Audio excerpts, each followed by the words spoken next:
Bharuch RMB વિભાગની ગંભીર બેદરકારી સામે આવી। પ્રી મોન્સૂન કામગીરી જે ખાડા પૂરવાની ચોમાસા પહેલા હતી તે ચાલુ વરસાદે કરવામાં આવી। Story report by Asad Saiyed, Bharuch. Jayrambhai ક્યાંથી આવો છો અને ક્યાં જાઓ છો? ગોંડલથી આવું છું ને સાહિતા જાઉં છું। શું થયું તમારી ગાડીને? અહીંયા ફસાઈ ગઈ ગાડી, પપલો તૂટી ગઈ। તો શું કહેશો આ રોડને? આ રોડ સરકાર બનાવે તો સારું હોય, નકર પછી આમાં તો ઓપા લેવાના જ છે। કેટલા સમયથી આ રોડને તમે આવો છો? હું આજે 10 થી 15 વર્ષથી આવું છું। આની આ પોઝિશન છે આ રોડ। કેટલી ગાડીઓ અહીંયા અત્યારે પલટી મારતી? 2-3 ગાડી તો પલટી મારી જાય, 2-3 ગાડી તો પલટી મારી જાય, રહી ગયું। આ ભરૂચ જંબુસર આમોદને જોડતો નેશનલ 64 હાઈવે છે। આમોદ શહેરમાંથી પસાર થાય છે। આ રોડ પહેલાં 13 કરોડના ખર્ચે, ત્યારબાદ 7 કરોડના ખર્ચે બનાવવામાં આવેલો છે। આ રોડ જ્યારથી બનાવવામાં આવ્યો છે ત્યારથી વિવાદમાં પડેલો છે।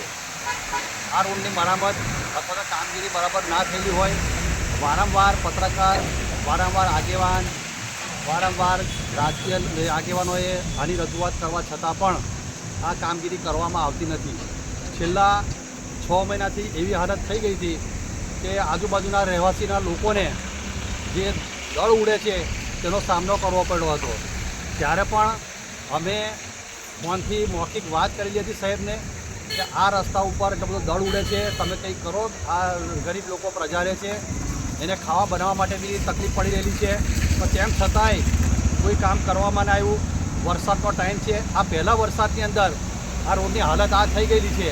2 ગાડીઓ ફસાયેલી છે। સર્વિસ રોડ આજુબાજુ છે, સર્વિસ રોડમાં મોટા સાધનો જાય છે, સર્વિસ રોડ બી તૂટી જશે 1 કે 2 દિવસની અંદર। ને જે જાણકારી મળી છે તે પ્રમાણે આ જે રોડની મેટર જે છે તે કોર્ટ મેટર બનેલી છે। કોર્ટ મેટર ક્યારે બનતી હોય? જ્યારે કોઈ તકલાદી કામ કરેલું હોય તો કોર્ટ મેટર બનતી હોય, પરંતુ કોર્ટ મેટર બનેલી હોય તેમ છતાં પણ અહીંની પબ્લિકને, અહીંના રહીશોને, અહીંની ગાડીઓવાળાને, સાધનોને, અવરજવરના લોકોને, 108 એમ્બ્યુલન્સવાળાને, બીમાર લોકોને અહીં આવવા જવામાં એટલી બધી હાલાકી પડી રહેલી છે। સવારમાં ગાડીઓ આવીને 2-3 ગાડી એને ડમ્પિંગ કરીને જતા રહ્યા છે, પણ હવે એનો કોઈ મતલબ નથી। વરસાદ આવતા પહેલાં જે કામગીરી કરવી જોઈતી હતી એ તંત્ર દ્વારા કોઈ કામગીરી કરવામાં આવેલી નથી। આ અધિકારીઓ ના જાણે કેમ આ કામ કરતા નથી, એ સમજ નથી પડતી। આ કેટલી મોટી તકલીફ છે। અહીંયાથી તમે જોઈ શકો છો કે મોટા મોટા સાધનો જે 20 ટાયર, 22 ટાયરના સાધનો અહીં જઈ રહેલા છે। આજે પહેલા વરસાદના હાલત છે તો હજુ તો 120 દિવસ આ ચોમાસાના ચડવાના છે, ત્યારે એની હાલત શું થશે એ કોઈ નક્કી નથી।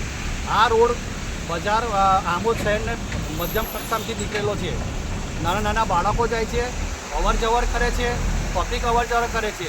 આ ખાડાના હિસાબે કોઈ એક્સિડન્ટ થશે તેની જવાબદારી કોની? તંત્રએ આ કામગીરી કરવી જોઈએ। સરકાર પાસે પૈસા છે, આરએમબી વિભાગે જો પૈસા ના હોય તો સરકાર તેને માંગણી કરવી જોઈતી હતી અને આ કામ કરવું જોઈતું હતું। અત્યારે આ હાલત જુઓ તમે। હવે વરસાદ પડ્યા પછી તમે ડમ્પરથી થોડા માટી બેટર કરીને જતા રહો છો તો એનાથી કોઈ કારણની નિરાકરણ આવતું નથી।